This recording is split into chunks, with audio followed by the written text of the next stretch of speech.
Well, guys, it's time for the top 10 Transformers Classics figures in my collection. Now, I know a few people might pop in the comments and say, hey, half the people here aren't classics. You have Movie 1 Fracture alongside the Henkei Astro Train and Universe Treadbolt. I count them all as classics because, well, that's just the Japanese release of Classics Astro Train, that's a straight repaint of Classics Jetfire, and that's a straight repaint of Classics Mirage.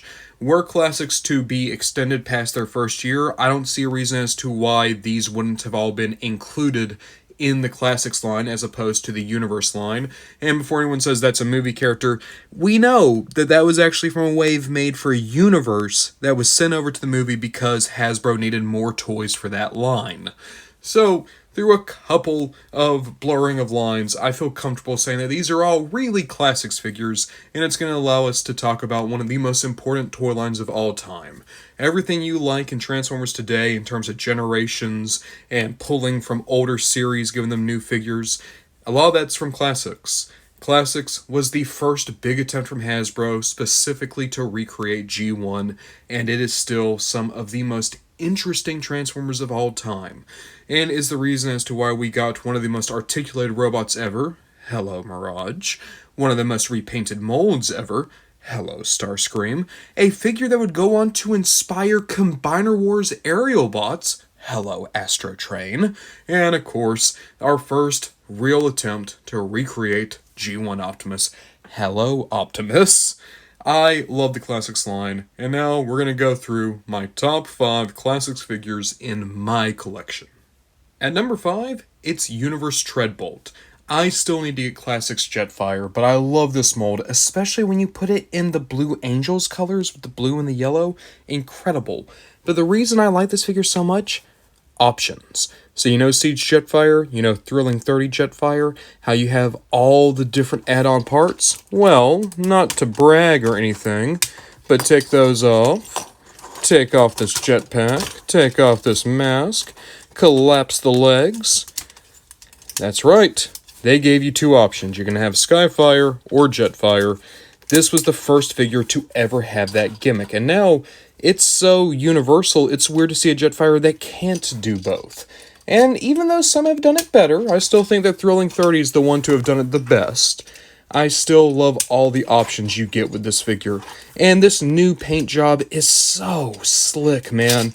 I especially love the blue and the yellow at play here, and the brown helps bring it all together. Even though the mask now looks a little bit more like maybe, I don't know, Bruticus than Jetfire, I love this guy. I think of him as like this kind of like Dion type character. Not Dion, but basically going around trying to solve problems. He's a bounty hunter. Just that type of lone gunman, last cowboy type of role. That's how I see this guy. I really like him. I'm happy to have him.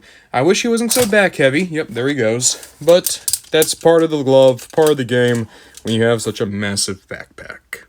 At number 4, it's the second Transformer I would have ever owned, and my first Starscream. It's classic Starscream, one of my childhood survivors. I've had this guy ever since I was about 7 years old. I love this guy still. He has one of the best transformations ever in Transformers. In fact, let's just run through it. Let's just do it right now. Guns off.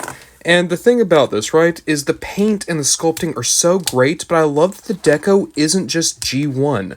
There is some new deco choices here. It makes him look a little bit more striking to me. Universe would later give him a far more G1 accurate paint job, and to me, that just took all the charm out of this figure. I think that this, with the added hits of yellow and the more kind of dashing red, it makes him feel a little bit modernized, a little bit just rebuilt for a new generation. But if you grew up in the 80s, he was still exactly what you wanted. And speaking of exactly what you want, this transformation. To me, this has never been beat. This is why you get the Classic Seeker. To this day, this is the reason why I would still recommend you get at least one version of this toy. The transformation, so quick, so intuitive, so great. And yeah, the Earthrise Seeker mold took a lot from this. This is like the beta of the Earthrise Seeker. But man, is it still just so slick, so swish, such a great jet, such a great robot, such a great Starscream, and I'm so happy I got to grow up with this one. At number 3, it's Movie Fracture, aka Classics Crasher. Crasher from the GoBots, one of my favorite characters from the 80s, one of my favorite characters from the GoBots. And this figure, it's just the best. It's the best version of the Classics Mirage mold. And check this out, right? Ball joint the head, as well as a hinge. Ball joint the shoulder. Double joint elbows. By the way, upper arm cut on that. You have a wrist hinge, waist swivel, universal at the hip. The armor can get out of the way. Double jointed knee that can actually go both ways. Ball jointed the foot.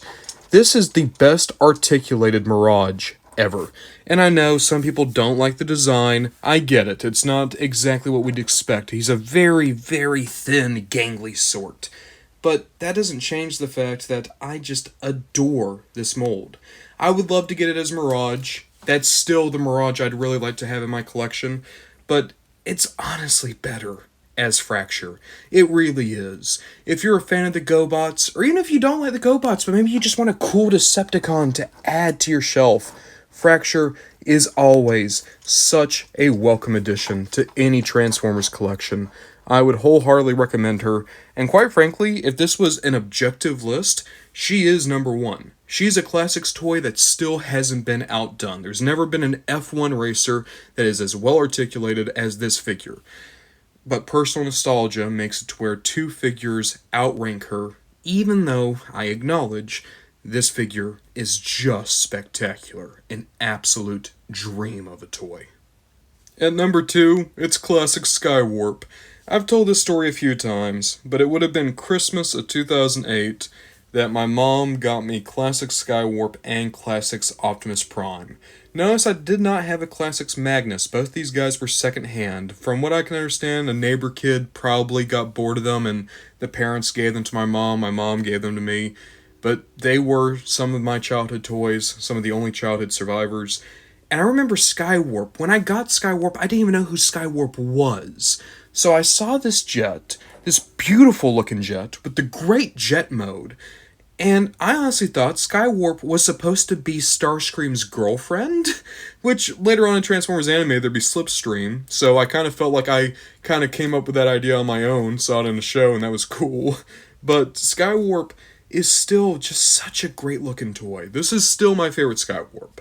This is still my absolute favorite look for the character ever. I know some people complain about there being too much purple. No, I think that the black wings and the black guns and everything else help balance this guy out. And the jet mode, just absolutely to die for. The transformation is still just as good as it was on Starscream. But whereas Starscream, I do think there was maybe just a little too much gray. Skywarp, nah, he's perfect. He is my favorite use of the Classics Seeker mold. I don't think there was ever a time that they did this mold in any other color and it ever looked as good. Some came close, Generations Thundercracker, Universe Acid Storm, some came very, very close, but none ever touched this Skywarp. Again, just like Starscream, I'm just happy that this one's still kicking around with me. I've had this guy for almost 20 years now. Wow.